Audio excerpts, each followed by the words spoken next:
Abacuque capítulo 2, verso 1 diz: Estarei na minha torre de vigia para ver o que ele me dirá. Profeta, teve alguma vez na tua vida que tu pode dizer assim, Deus fez silêncio? Porque o silêncio também é uma voz, né? Mas até cair a ficha, porque a gente quer ouvir Deus. Já passou por algum momento assim, onde sentiu que, sabe, Deus fez silêncio para ti, sem te responder? 2017, Deus passou. Eu fico emocionado quando eu lembro. 9 meses de silêncio. Foi o pior tempo da minha vida. A gente chega a dezembro de 2016 em Campo Grande, vindo do Rio Grande do Sul. 9 meses, Deus passou em silêncio. Setembro, olha que loucura, setembro de 2017, eu estou aqui, em Alphaville, em um congresso que eu acabei de falar. Sim. Do pastor Tiago Brunet, ele já sabe disso, já ouviu esse meu testemunho. Sim. E nesse congresso, Deus falou: estou levantando você com uma voz profética. Então, respondendo a pergunta, 2017 foi um ano de silêncio. Foi nessa vez que Deus entra na minha casa e diz: vou te dar um pão novo. Olha só. Por quê? Porque Deus precisava tratar a minha alma. Deus me usava muito, profeta, e me usa. Quando Deus nos usa, se a gente não tiver humildade, a gente se acha. Mas tem um detalhe aí muito importante.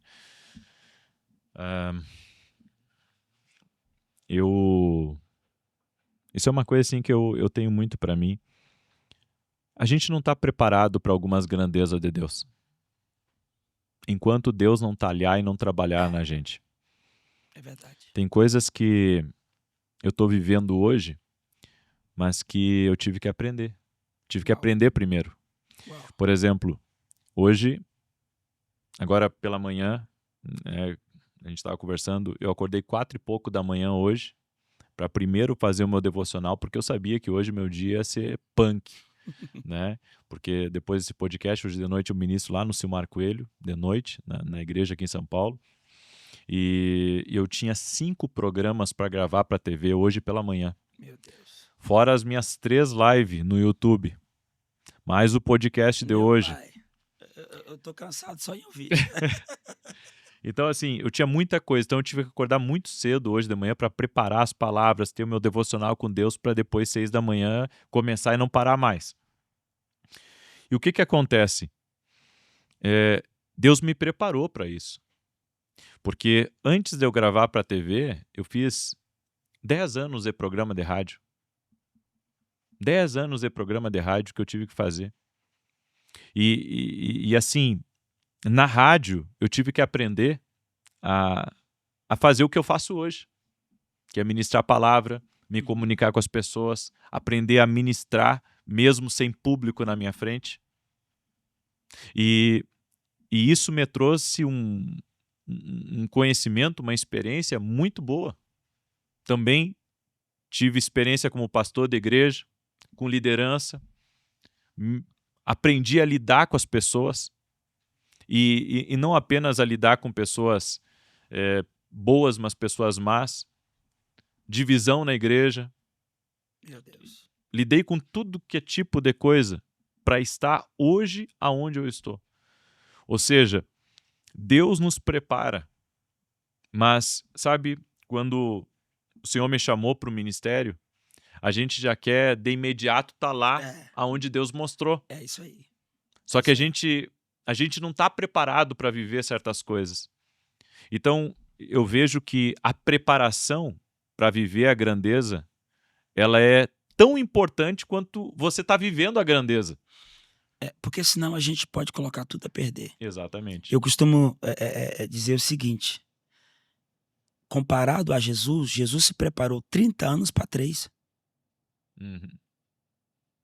Jesus passa 30 anos no anonimato. Se preparando. Para viver 3 anos de ministério. 3 anos e meio. Então, esse tempo que eu passei de 9 meses, foi Deus dizendo: cuida da família.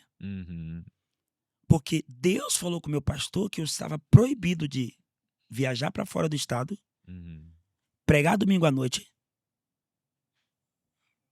Eu tinha só que ouvir a voz de Deus. Nesses 9 meses, em casa, eu pregava só para os jovens no sábado à noite. Teve uma vez que eu fui pregar para 5 jovens. Eu casquei louco.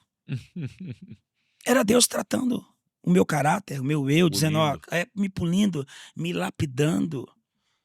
Que isso é muito importante. Agora, nesse silêncio, Deus vai usar alguém para nos lapidar. Uhum.